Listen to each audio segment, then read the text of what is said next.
Here we go again, another episode of Armstrong Street Scene Power Hour. And we want to welcome our hosts. My name is Gorgeous Greg. And we have Jumpin' John and Sick Rick. Sick Rick. Gorgeous Greg. What the heck? Rick is a little under the weather, so we're going to cut him a break. So he's got this thing going around. So you know what? So we are going to kind of open up the show, see what's going on.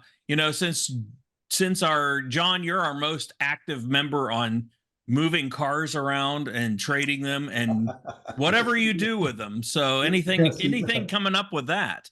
Well, you know what? This past couple weeks. No, you know what? I still got the bug in the back garage, still got the Corvette, but still reaching out and looking. And I ran across a car that I recalled but wasn't aware of, and you gentlemen may know. Remember the Ford Shay company, SHAY? No. You got, this is interesting. So back in the 80s, and it was called Ford Shay. Ford gave the rights. Yeah, gave the rights to a company to reproduce the Model A and the 1955 Thunderbird. They placed them on, I believe it was Pinto frames and engine drivetrain. And they look just like a Model A Roadster, a Model A Highboy, a 55 Mustang. They sold them through the Ford dealership, complete coverage over them, warranties, just like a brand new car. Pretty cool. And then they went out, I think in the 80s, 82 or something like that. But they're still out there. So if you see one, you'll think it's a 32 Ford, Roadster. And then it'll say Shay behind it, SHAY. Never heard of it. You got to check it out. And there was a couple in Indiana, the guy, we were working on a potential buy, sell, trade type thing. Just a really cool car. Now for the old car classic enthusiast, if they know them, they'll say, that's not really a 32, Roadster. Oh boy, I tell you, they don't like that stuff. No, no. And I found out they don't. So when I do this research, and this is what I love about this hobby, I found out not only do they accept or not accept and not like the Shays, which I do, because you're driving it down the street, you wave to somebody, they don't know it's a Shay, but they don't accept that. And these old coupe guys, these old Model 8, Model 2 and Roadster coupe guys, they don't like the fiberglass tubs.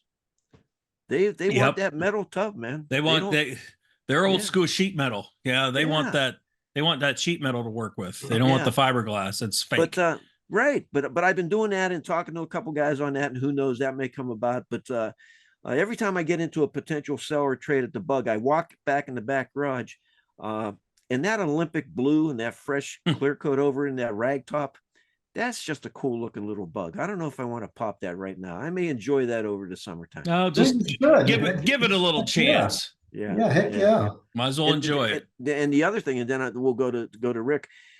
Since we had the Wizard on a few shows back, and I've been watching that show. If I don't sell the bug, and my son lives in St. Augustine, Florida, I'm going to have the Wizard on the side panels, paint a nice St. Augustine beach scene on it. There you go. Take that thing down there, keep it in his garage. When we visit it, drop the top, drive A1A, what is it? 1A1. Anyway, the road that goes along the coast. Yep. And how cool would that be, cruising in a bug with the top down in Florida? What you can do, John, is shove that thing in the back of the van. So when we go up to Cleveland and see the Wizard up there, you can pull it out and he can do it for you. Yeah. I got ideas, Rick. You're jumping ahead of me. I got a car trailer. We can always, or we could borrow something off Joe Sylvester here. So Hey, so that's what I've been up to. Okay, Rick, we're gonna hit you real quick with as much as you could talk. I know. Well, today is Valentine's Day. Look, Chuck. I was trying to find a nice, neat picture. Look at that. No, it's got the heart on it. The grill shaped like a heart. How you like that? That'll work. That. Yeah.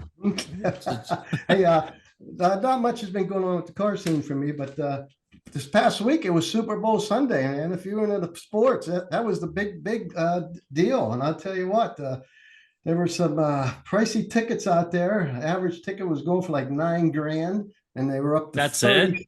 $37,000. Yeah. Oh, that's cheap. That's a drop in the bucket for a freaking sports ticket. Water and soda I don't get it. Going for $7, and beer was going for $17.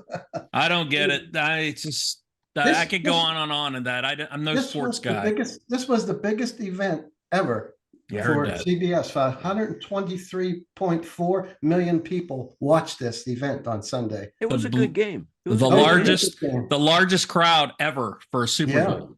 I wasn't one. I wasn't one of them. Yeah, thank you, Joe. I was not. Oh, I love football. I was out in the garage, so hey, football is going on. I don't care. If I'm not mistaken, I think that was the very first Super Bowl ring that Taylor Swift ever won. Hey, you know what? You know what? Everybody's ripping on her, but she brought a lot of publicity to that game. You know that. I know. It doesn't. A lot of young people were saying, "Oh, see Taylor, see Taylor," and they're watching that just to see it, to see her. And you know what? Think what you want about Taylor Swift, but she's a dang genius at marketing her product. As Joe, you know, of marketing your product and trying to get the word out there. She's a genius. I don't know. 34 years old. She started, and she's a multi-billionaire, not million, billionaire. So she's done it right. And you know what? And for as much flack as she gets and bad press, she sure handles it well. That's part of it, though. When you're that popular, people are going to rip on you all the time. Oh, they don't care. They'll pick at anything, but she made 230 million last week in Japan. You know that. Just 230 million. 230 million. Yeah, that's week. It. Look at how the people pick on us. Yeah. Oh, yeah. We pick on each other enough. We don't have to get that. I was in this sports block poll over the weekend. Okay, for the Super Bowl. It was $1,000 block. Okay, there was 100 blocks. So figure it out. There was $100,000 in this pool. Okay, $100,000, and it cost us $1,000 a block. My brother and a friend of mine and myself, we all split one, so 333 a piece. And the first quarter went for 12,000 cash. Okay, Jeez. Second quarter went for 24,000. Third quarter went for 12, and then the fourth quarter went for $38,000 cash. Okay. So how much did you win? Not a damn thing. and there's even a reverse. So if your numbers didn't come up, you had 6 and 7, and it come up, they could reverse it, and you could win $2,500 on each one of those. I didn't win anything. Rick, I was Greek to me. I don't understand it.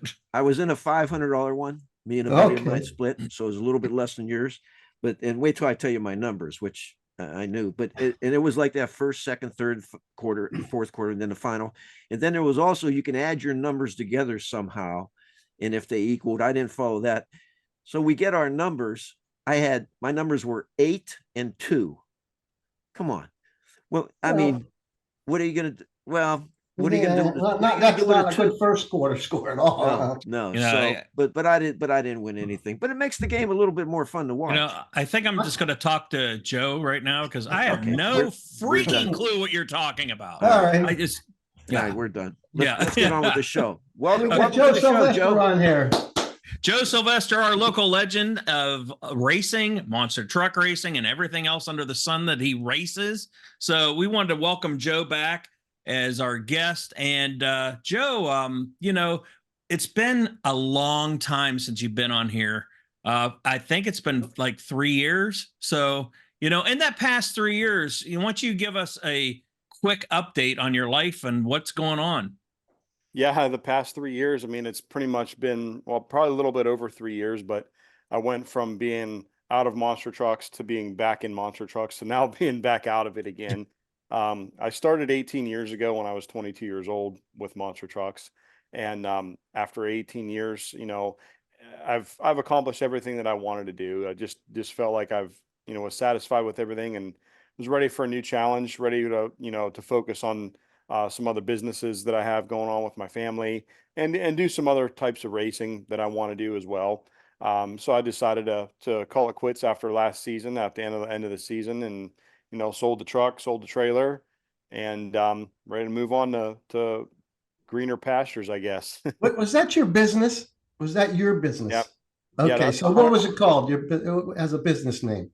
It was Joe Sylvester Motorsports. Now it's Now I changed it to Bad Habit Motorsports just for some different things between S Corp and LLC stuff. Mm-hmm. That was my business since I was 22 years old. I started, and within the first year, it became full time for me, and that's how I've made my living for the past 18 years as a professional racer. I sold my truck my first truck that I sold was in 2013, and then I got into short course off-road racing right after that, and then I got into dirt track racing and sprint cars and a little bit of late models too. But it's always been, I've always made the majority of my living with racing. So now I'm kind of taking a step back from that this year. I'm not racing anything professionally this year.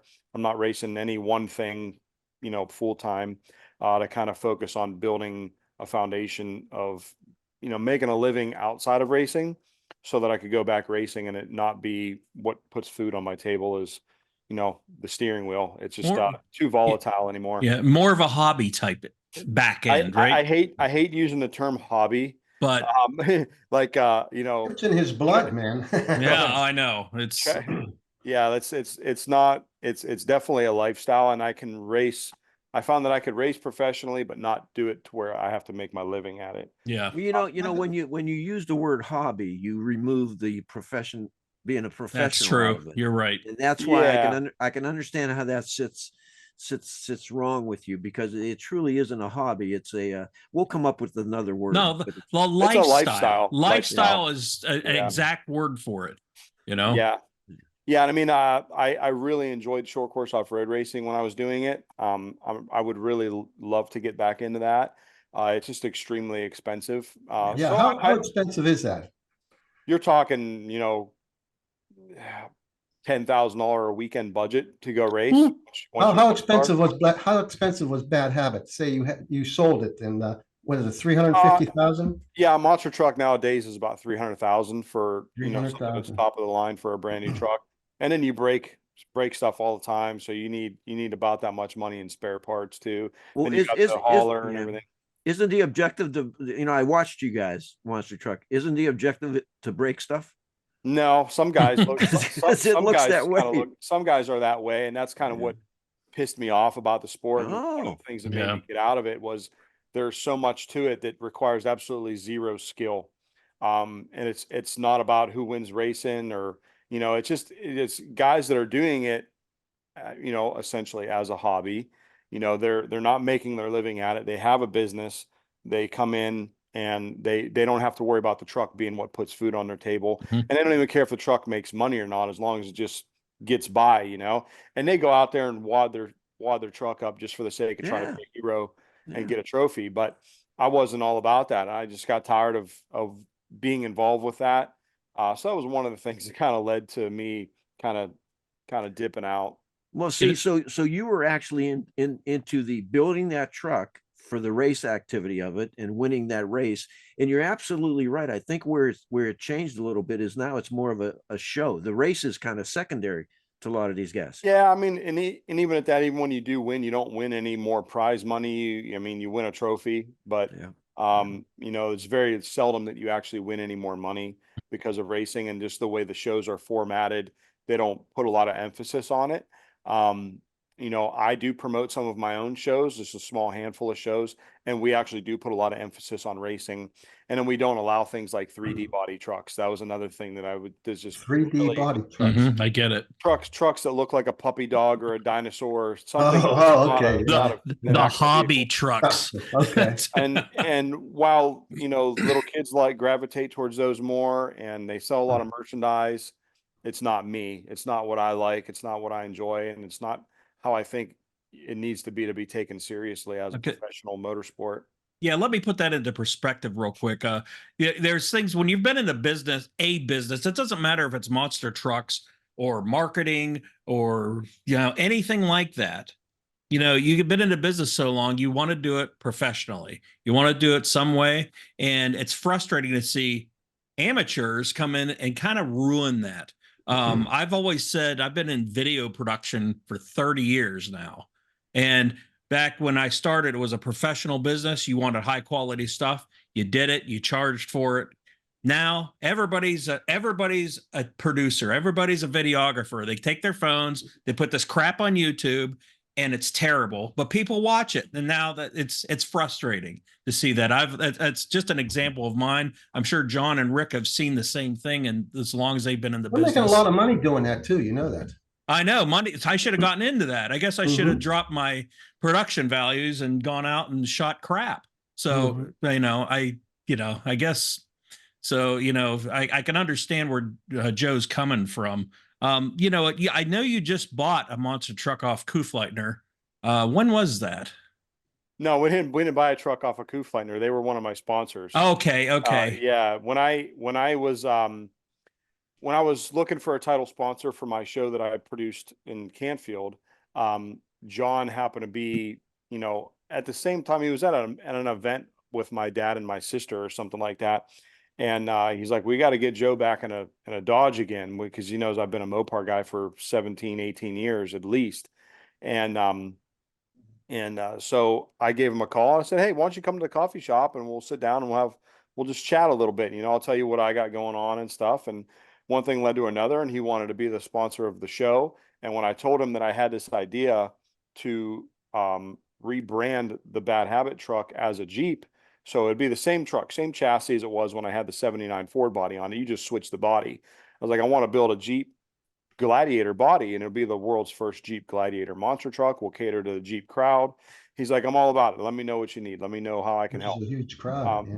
so he helped me get some of the different body panels that I needed to, because most bodies like the 79 that I had and everything, what guys use now is just a fiberglass mold. They make mold of whatever body it is that they want, and they're all fiberglass.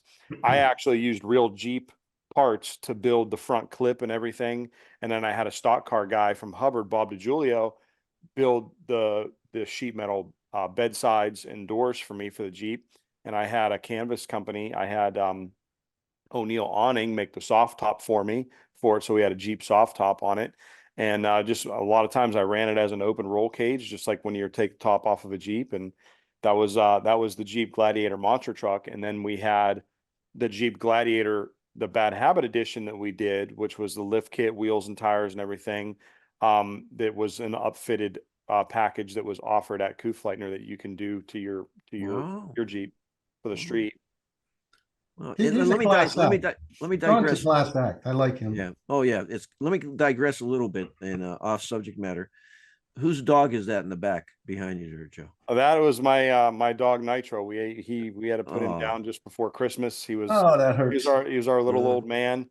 And yeah. actually, Anthony Farrell from Complete Pest Solutions in Boardman is a friend of mine, and he had that painting done of Nitro. That is so cool So, because and yeah, I'm in my office, and I've got a lot of different cool stuff on the walls, and yeah. it's It's cool. We just recently, well, not recently, sometime, but it seems we put down our dog and they're better than any friend, oh yeah, you know. yeah. The other one you saw walking over here a minute ago, that's Nova. That's our All husky. right, that's cool. All right. Sorry about that. I just Hey, Joe, noticed can it. you buy those trucks brand new What's from that? those monster trucks? Can you buy them brand new? No, there's nothing No. on a modern day monster truck that comes from a normal street vehicle.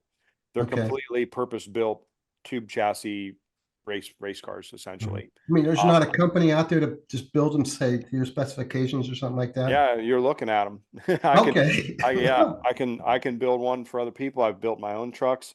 I build some different components and things like that. I tune shocks for other guys as well. And then there's a couple big time guys in our sport that have been doing it for a very, very long time that you can call and they'll build you anything you want from a bare chassis to a complete turnkey truck. Where's your trucks now? The ones you sold? They are now living with a team in Minnesota. Well, the race truck Bad Habit is in Minnesota, and the ride truck that I built that we also sold went to a buddy of mine down in Texas. He's got a race truck too called Big Kahuna. It's actually a Ford Bronco. It's pretty cool. It's a new truck, and then he bought my ride truck. So Yeah, They got Greg, different names wasn't that your nickname in high school, Big Kahuna? on them. Now Hey, is Joe, they got different names on them. They take Bad Habit off of it. Or they yeah, leave it no, on? I still have the name rights and everything, and Okay. um, but I know they have their own identity for it, their own body. is there a state or a certain part of the country where it's bigger than other areas of the country? Um, it's pretty, pretty much. I would say that what stands out in my mind would be either Texas or Central Florida. They love their big four-wheel drives in Central Florida. Texas is truck country, Yeah. So Everything's big down there. they got they're big fans there as well. And believe it or not, whenever we would go out of the country, because I've been all over the world, we've been out of the country, and you've got fans that are just absolutely floored by it because they haven't seen it before. In America, we've been seeing it, Mhm. since the Just late little kids. 70s. Yeah, So gotta be costly to ship those big trucks overseas, huh? yeah, when I was doing that, I was actually driving for another company. I had sold my truck in 2013, and this was when I was racing off-road and sprint cars. Well, on the flip side of that, I was still driving monster trucks, just not ones that I owned. I was driving for other teams. So I got to fly all around the world. I did an entire Europe tour. I went to Saudi Arabia. We did shows everywhere, and yeah, they get put in a shipping container and they get shipped over for a tour, and then they stay there till the tour is over, and then they come back. Oh, that's interesting, but it's something they've never seen over there. I mean, we can go and we travel throughout the states. We can see them anywhere. Yeah. That's Mhm. totally new to them. Yep. Yep. Yeah. What's Yeah. one place that you've gone that really sticks out in your mind around the world that you drove the trucks? Yeah, Saudi was different, man. Saudi I was bet. that was a unique experience there for sure. A lot of Um, rich people over there, boy. Whew. yeah, Super rich. yeah, we were actually brought over there. Like the I was working for Monster Jam at the time. The prince actually had a lot to do with bringing us over there Wow. and putting on a show. And we were actually the first family entertainment venue in their country. They don't even Oh, have wow. they didn't have movie theaters there, so it They was don't? They don't? no, Wow. no, no. There's not much for entertainment there. It's a different world, man. It's a different world. Um, but they're starting to become more westernized. So this Okay. was kind of that. This was a step in that direction where they're kind of, I you know, bet they were blown sort of- away. They could have people oh probably like, yeah. what the hell is this going They on? were some of the most polite, respectful people I've ever met in my life. Wow. See, isn't that Um, interesting? they That's good were to hear. they were super nice. They asked to take a picture of you. They asked to take a picture of the truck. Like they never just assumed that they could take a picture of you or take a picture of the truck, or they never, like in America, people hang on the truck and climbing Just on it. rude, ignorant. Yeah. You'll leave and there's people sitting up on the hood and stuff like that. This is the total opposite in Saudi Arabia. They were That is completely pretty different. cool. Yeah. Let me get into the mechanics of the truck so I understand. Those still all them wheels turn separately, right? Or the front and back, or Yeah, it's four-wheel steering. The front works off the steering wheel, which works off of a mechanical pump that spins on the engine, and the rear steering is on a toggle switch, and it runs on an electric hydraulic pump similar to a snowplow pump. so not Okay. only the mechanics, and this is obvious, but for some of our listeners and those that are going to watch this, I mean, there's a teaching part of operating that. It's just not right. I mean, you're driving steering four wheels. Yeah, the front steers independently from the rear. So you've got the Yeah. steering wheel and in this hand you've got a toggle switch and you're working them both independently of each other. And then not to mention that when you're strapped in a monster truck, you can't move anything but your eyeballs. You can't turn your head and look around. You're strapped in so tight because if you're not, you'll get knocked out. The Hmm. trucks are so violent and they hit the ground so hard that you'll get knocked out as soon as the first jump you take. So you're strapped in so tight, your Hans device is set up to where your head has no movement. So you're sitting there driving, and all you can do is just move your eyes and just you got to be aware of your surroundings. And a truck that's almost 13 feet wide, and makes 1,500 plus horsepower. And a lot of times you're performing in small venues, from whether it's a hockey arena or a fairgrounds or something like that. There's things you can hit. There's things you can damage. So Always yeah, won- there's definitely a learning curve for sure. I always wondered about those arenas, like say it's Cavalli Center and all that. That's not very big. And for one No. of those No. things to get out of control and go up into the audience, it probably wouldn't take much, huh?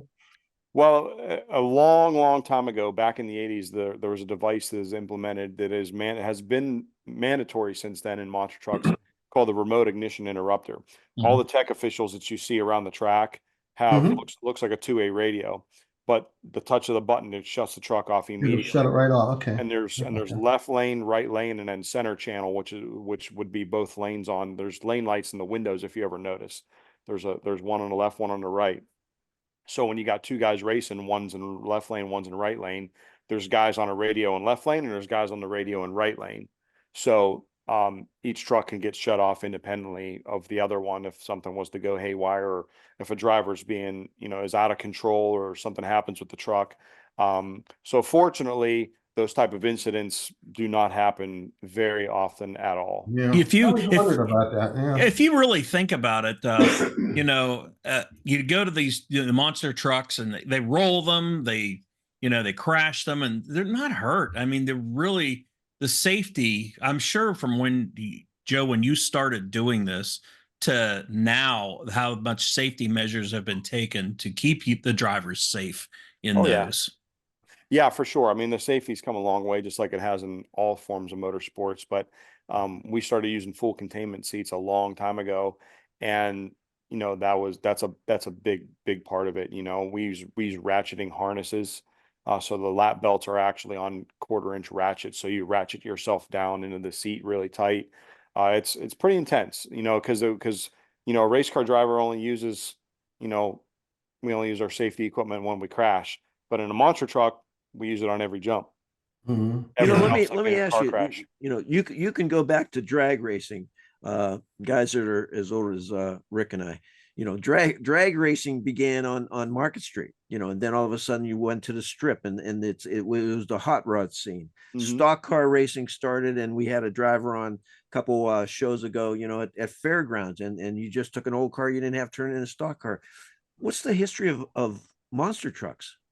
Bigfoot. Monster trucks actually Yeah. has a really, really cool history, and there's a museum in Indiana that really pays homage to that, and has a lot of old school trucks on display. And they do an awards banquet every year where they induct people into the Hall of Fame. Um, but it started back in the late 70s. Bob Chandler, who owns Bigfoot, he had a 4-wheel drive shop, and he found that the bigger his truck got, the more attention he got for his 4-wheel drive shop. So he put these 48-inch tall tires on it, and then he went out in the field and he crushed a car with it. If you ever find the early videos of that, I mean, there's like 2x4s in the bed of the truck, and they're flying out and stuff. And the video, nowadays we would call it viral, but back then, essentially for what it would go viral, it did back then. And promoters of different events started calling him and asking him to bring the truck out. And then he eventually put rear steering on it. He eventually put 66-inch tall tires on it. And the first car crush that ever happened in front of a big crowd, I think, was the Silver Dome or Superdome or something like that. One of those big domes.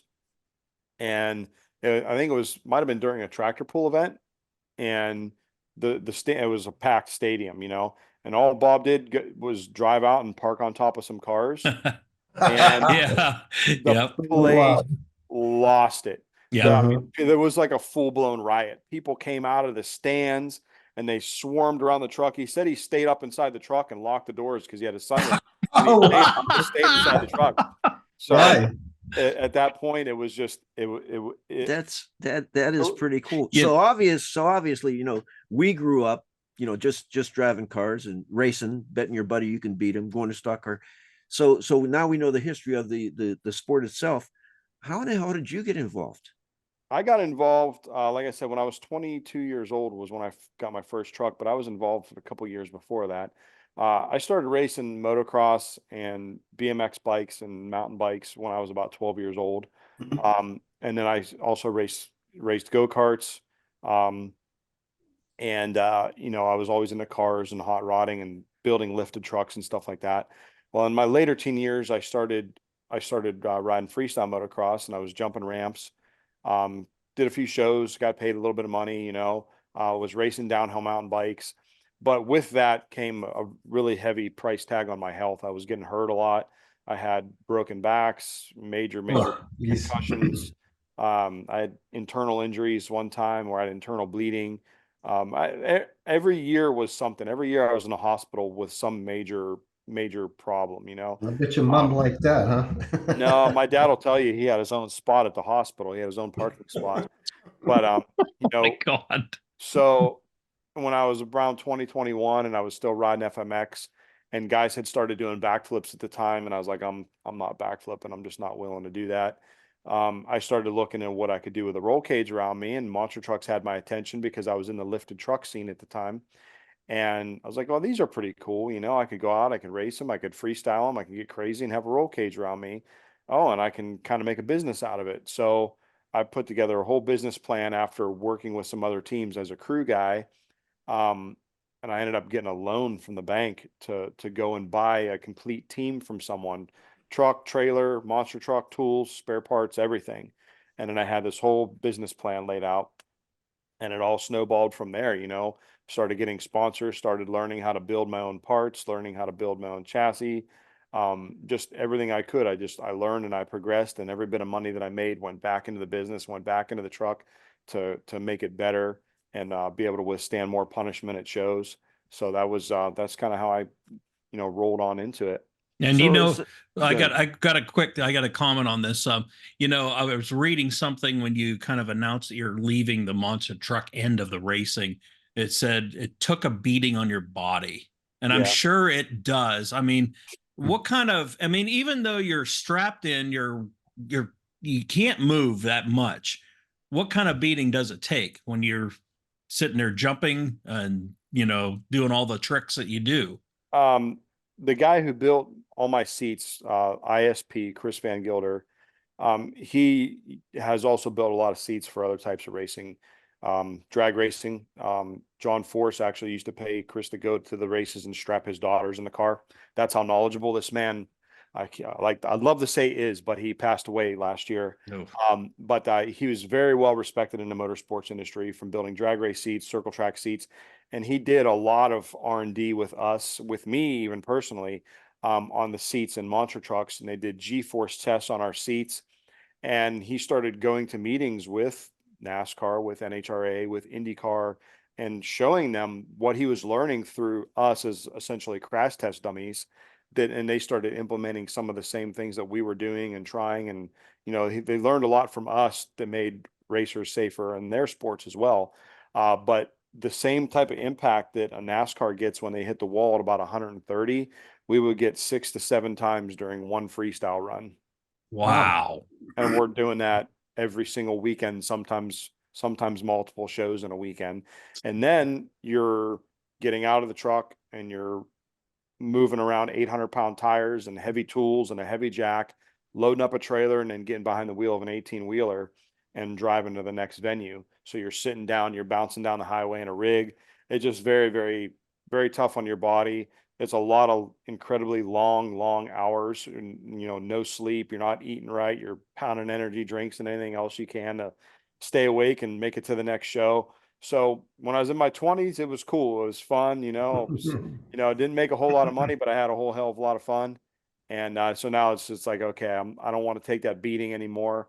All the injuries that I had previous to trucks, through motocross and racing bicycles, everything just kind of just flares up. My neck, my back, everything just taking an absolute beating to where it was just not enjoyable anymore. Yep. Now that you're married and got a kid on the way, Yep. Congratulations. We Yeah. haven't talked to Joe in a few years, and he's gotten Mhm. married and he's got a daughter on the way. So congratulations on that.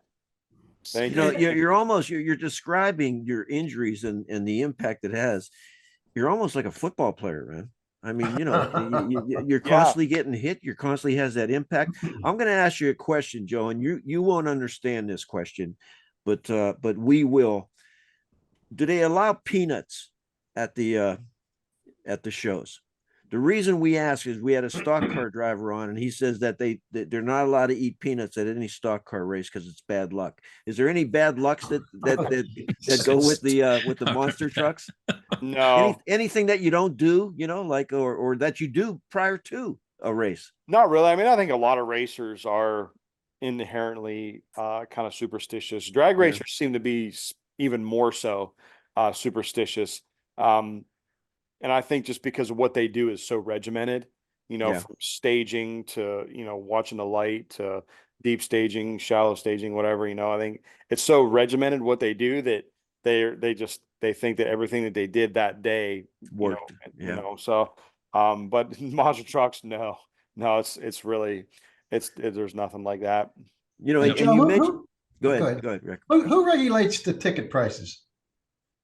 There's nobody that regulates them, you know, just Yeah. whatever the promotion company is that's producing. You know the what? They show. had that monster truck show a couple weeks ago here in Youngstown. Went to it last weekend. Was it Yeah. last weekend? I Yeah. was going to take my grandkids there. They're $65 a ticket, and Get outta the here. kids, it was still Should $65 for a little 4-year-old or a you should 5-year-old. you should have told me I had free tickets. Ah, really? Mm-hmm. I hate you. You know, Even worse. it varies. It varies too. You know, insurance is going up for promoters to carry for the shows. Mhm. The renting the venue, which I can only, I mean, I know what I've never done a show like the Cavelli Center or, you know, any big football stadium or anything like that where I've promoted the show myself, but I've done dirt tracks, I've done fairgrounds, and I know what they charge for a rental fee. I can only imagine what some place like the Cavelli charges for a rental fee, and I'm sure it Mhm. goes up every year. Oh, And then yeah. everybody's got their hand out in show business. Monster Trucks is show business. You ask anybody that's in a band, everybody's got their hand out, you know, so Everybody wants a piece of that pie. That's the everybody wants a problem. piece of the pie. So monster truck guys are coming in trying to make a little bit of money selling merchandise. You know, sometimes the promoter gets a cut, but more often than not, the venue gets their cut, and whoever the stadium promoter is, they take their cut. But by the time it's said and done with, you can't make any damn money on your merchandise. You're Right. you're losing money to sell your merchandise, and everybody else is making money off you. Again, one more thing that pissed me off and made me want to get out too. I can understand that. That's the way it's everything. You know, it's everything. Everybody wants a cut of that cake right there, and it only goes so far. And you know, Yeah. when do you have And to start cutting your own pay to rent these facilities and pay the Pied Piper, so to speak, is when it gets frustrating. Yeah, and Joe, with did you the ticket prices, you know, it averages into how much the trucks need to get paid to be at the show as well. You know, how much a promoter has to pay the trucks.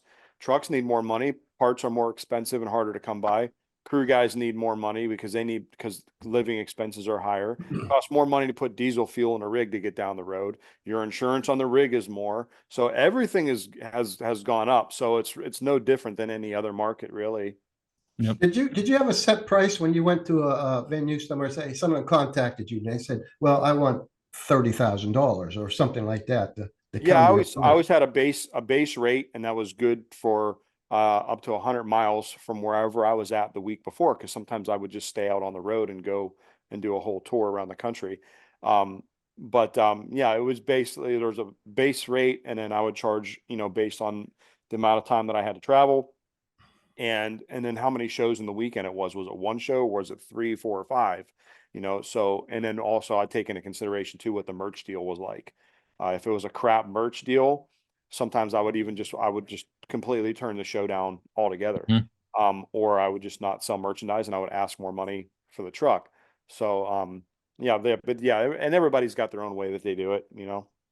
So let's get back into the truck itself. You have I'm trying to think of the mechanics of these things and how involved it is. And I know every component is extremely important. I understand that, but we have the big engine. What's the horsepower you guys putting out there? Most guys claim 1,500.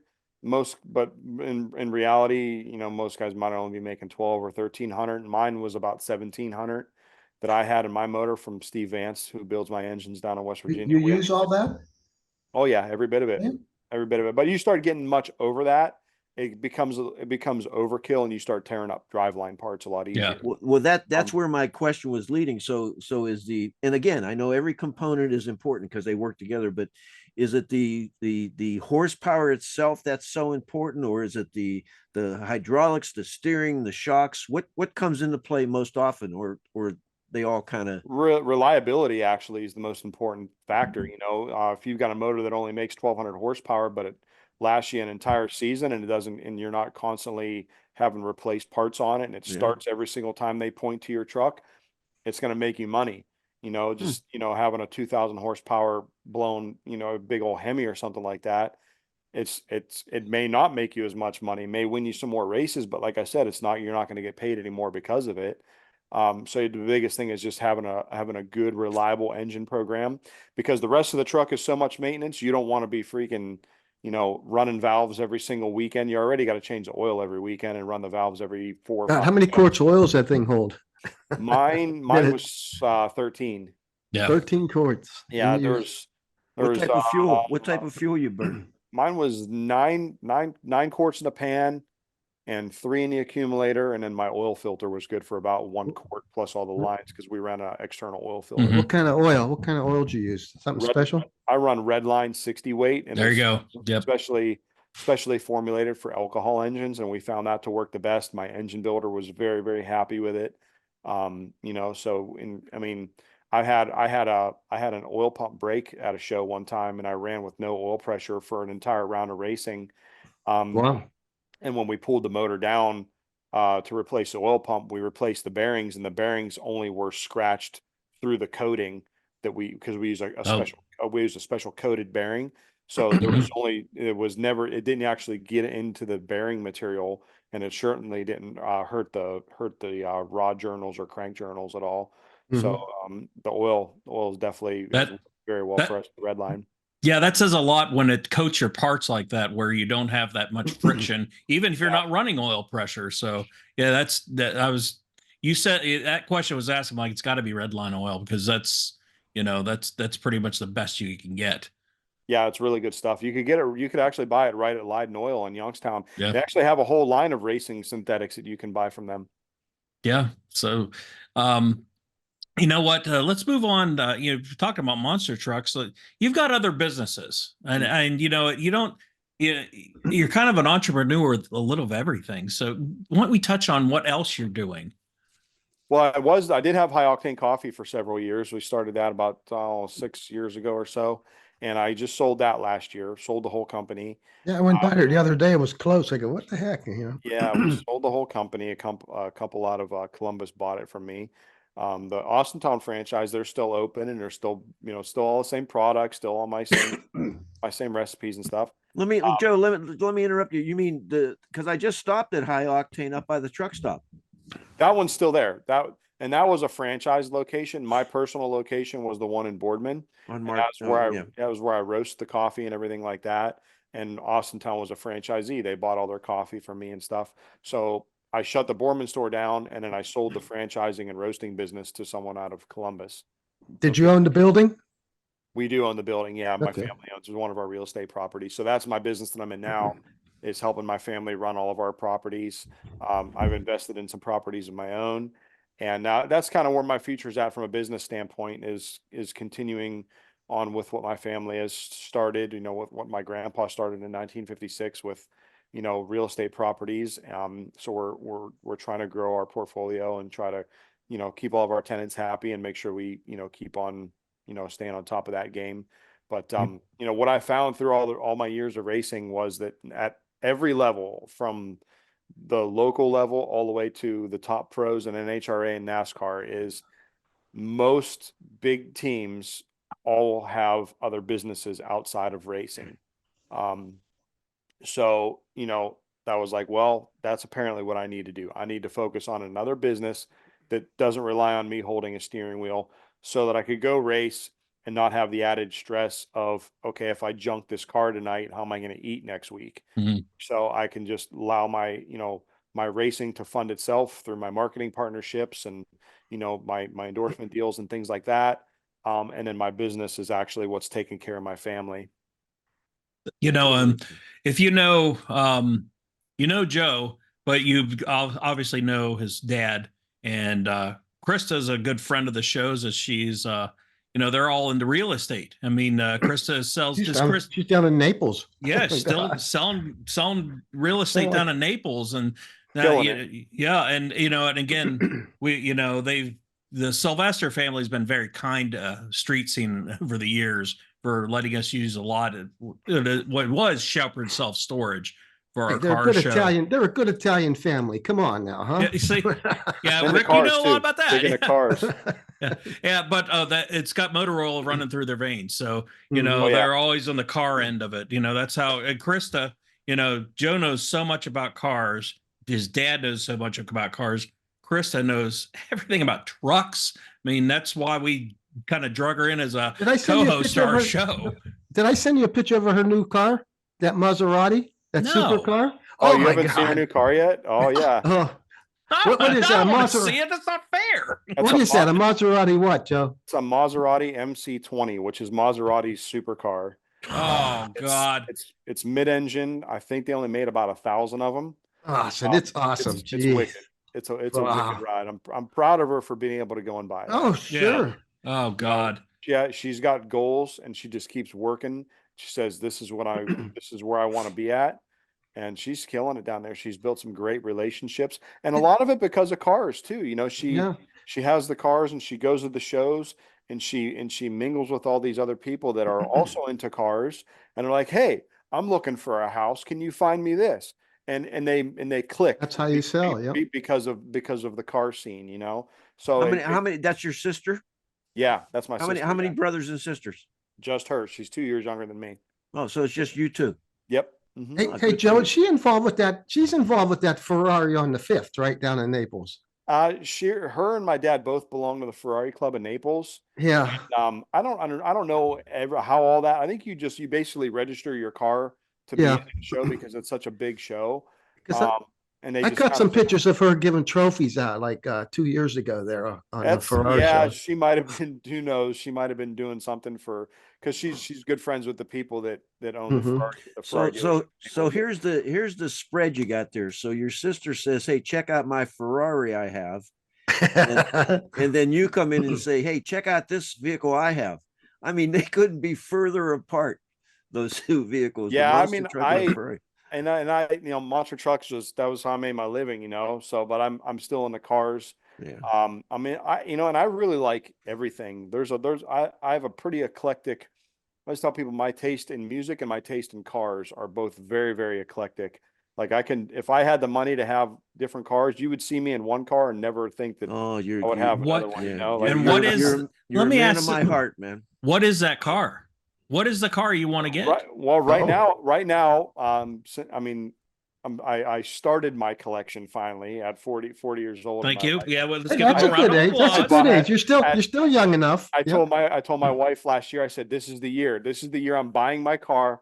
The first car that I truly, really would love to have that I've wanted for years. Drum And roll, please. and I'm buying it this year. I bought a 2023 Last Call Edition wide body. Okay. Stop. Where'd you get that off? A Coupe Finder. You know, he didn't have Nope. he didn't have any allocations for a Oh. wide body. So Oh. I ordered it all the way from a dealer down in North Carolina that got it for me. I ordered it the way I wanted, the plum crazy purple that I wanted. And I wasn't sure, the story is I wasn't sure if the order was going to go through. It took about a month for me to even get a response saying that the order was accepted and it was going to go into production. So me being the terrible patience that I have, I was like, well, I want a car and I want one this year, but I'm not paying used Hellcat prices. So I started looking for a scat pack that I wanted. That was a rare color and I wanted a 6-speed.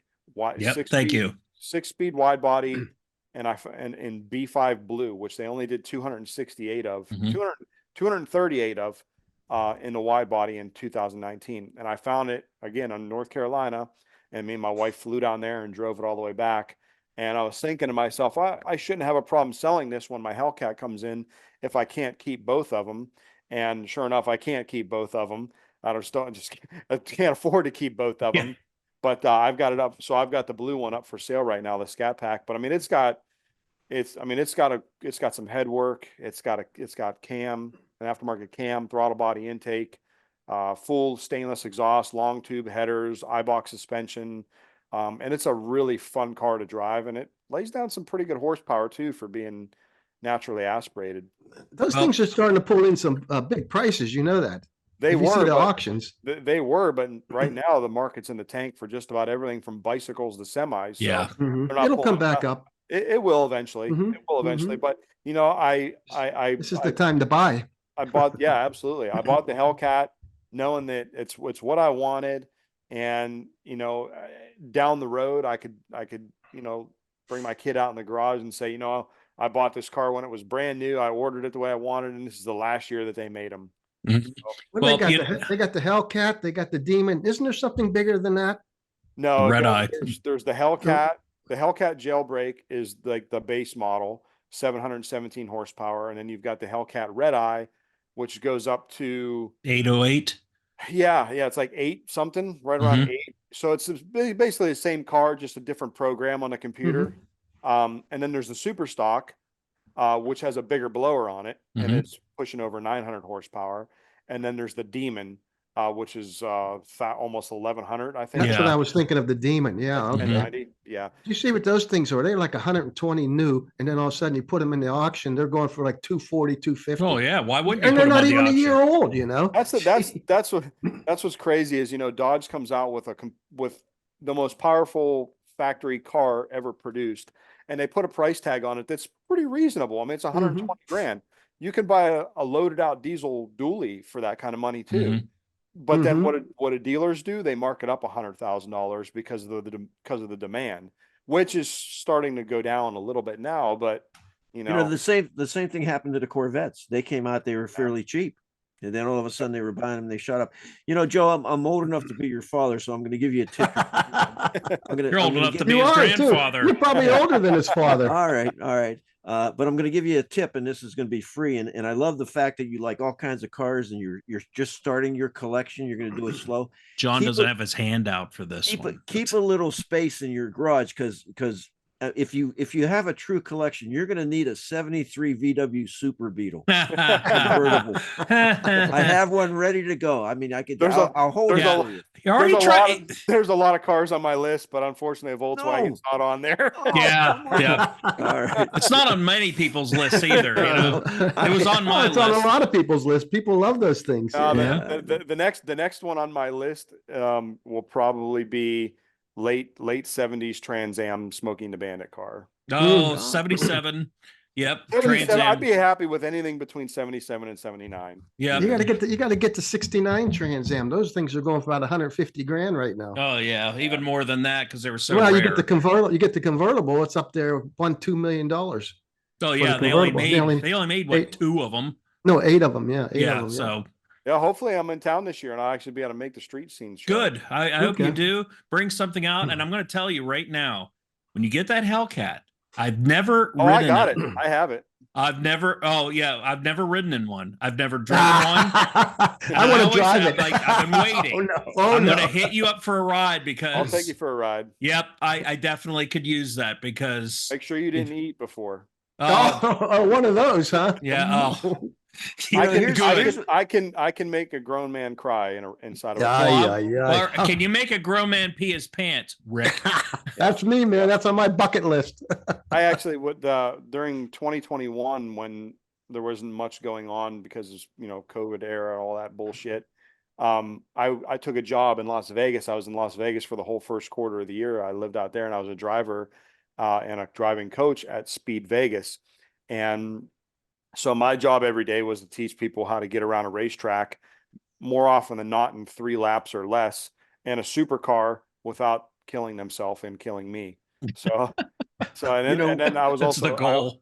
I was also a drift driver, so I got to take people for rides and drifting, which I also love to do. Drifting is incredible. That's fun. So it was cool to take people for rides. Then they had an off-road program too, where we did had a full short course track. I'd take people for rides in that, so it was cool, because most people, they've never actually jumped in a vehicle before. What's interesting is when we were younger, and this is, the horse and carriage time. About 150 years ago. Yeah. But if you got a new 69 Chevelle or a Charger or something, and Rick, you'll remember this. The old thing was that you'd put a $20 bill on the dash, and you'd say, hey, if you can grab that $20 bill, by the time I get through all gears, it's yours. And if you did it right, they couldn't reach up and grab that $20 bill. So that was our fear tactic. But I want to go back and I want to address your youth, which I love, and you're into the scene and all that. But you remind me of something. I just recently, and Rick, you probably got yours, the Haggerty magazine, and they were talking about the bull market. We just got it too. Yeah, what cars are going up and down. You know what shocked me? I'm looking at cars 2000, 2006. That's the years. And I'm thinking a classic car to me is 60s. Oh yeah. Well, you know what? I have my wife's 2000 Jeep Wrangler and her 98 Mitsubishi Eclipse on classic insurance now. They Yeah. are classics. My '09 BMW is on classic insurance right How now. about that? 15 years, yeah. So Yeah. Yep. So when I hear Joe talking his favorite cars and what he's looking after, I'm waiting to hear, 68, something. And no, you're in the 2000 or the upper 90s. That's I definitely like the 60s stuff, just seem to me as like it's very common, yeah. It's Yeah. very common to see a 68, 69 Camaro. Mopars, I kind of have a special place in my heart, and coincidentally enough, they seem to be a little bit more rare than Chevys and Fords. But Yeah. I can appreciate just about anything. It doesn't matter if it's a sport compact, an exotic, a muscle car, a lifted truck, custom motorcycle. If somebody put their time into it, Yeah. and made it their own, that's hot rodding to me. And that's freaking cool. It doesn't, Yep. it doesn't matter if I like it or not, if I would want to have it in my garage. It matters if that person likes it and they put a piece of themselves into it and that they're proud of it. There's yeah. You know what, Rick? We've been to a million car shows doing them together, and there are so many cars that you look at going, I don't know why that's here, but then you talk to the owner and they're so proud of it and what they've accomplished, and it's like, oh, I really like that car now. And I still remember we were down at Salem Super Cruise. People had an old 4-door Studebaker Lark. And remember, it was blue. They were so thrilled to have that car, and they talked about it. And you know what? I'm like, that's a cool car, because it's like, what? They told stuff that you didn't really realize. So yeah, we got about 4 minutes left. So we're gonna. Hey Joe, how fast have you gone in a car? One of my favorite questions when I'm on my show, and I think let me guess. You're probably up there about 180. I'm trying to remember. No, it's higher than that. Oh, Jesus! Yeah. One that you piss your pants, Rick. Well, that'll do it. Oh, I don't believe I've clicked over 200 yet, but it was definitely, I think 198. I think was what kind of a car? It was one of the supercars in Las Vegas. Supercars, God. Yeah. I was on my bucket list. It's Lamborghini Huracan. Oh, okay. Man. On my bucket list, Joe, I want to go so fast. I'm not going to be driving it. I want to be passenger. I pee myself, Like I said, every year it gets closer because, the older you get, the more you're going to pee yourself anyway. Just get the Depends out. You guys got to agree. If and we all flown, the best part about flying is the on the taxi. It's taking off. It's getting up to those speeds. When it sits and pins you to taking that off seat. And landing. Yep. Yeah, I mean that's what I don't know. What do they take off at 100? I don't know what's the speed a jet needs to take off. Oh, I don't know. But it's up there. But that's one of the reasons why I recently sold the Harley Road King, and I I couldn't control it. When I rode that bike and got it on the highway, I had to go fast. Yeah. It was just that going fast, Yep. You know what? We got 2 minutes left. Real quick, Joe, what's your plans for the future here? This year, kind of going back to my roots, going to be doing a lot of bicycle racing and a lot of go-kart racing. Pretty cool. So I'm just to kind of stay sharp behind the wheel. And then what you're seeing in front of me here is actually, this is my racing simulator that I'm sitting at. How cool. I'm on it every single night. It's the next best thing being in a real race car. You're out there racing with other people. The craft of racing and navigating traffic and anticipating people's moves is just as real on this as it is in real life. So you're on there live with somebody else then? You got a bunch of people on there live. Oh yeah? People all over the world. Yep. Oh, wow, that's cool. So we do that, and you can talk to each other too and stuff. So that's this year. And then I'm starting to talk to some different marketing partners about assembling a program for next year, really leaning more towards short course off-road. Okay.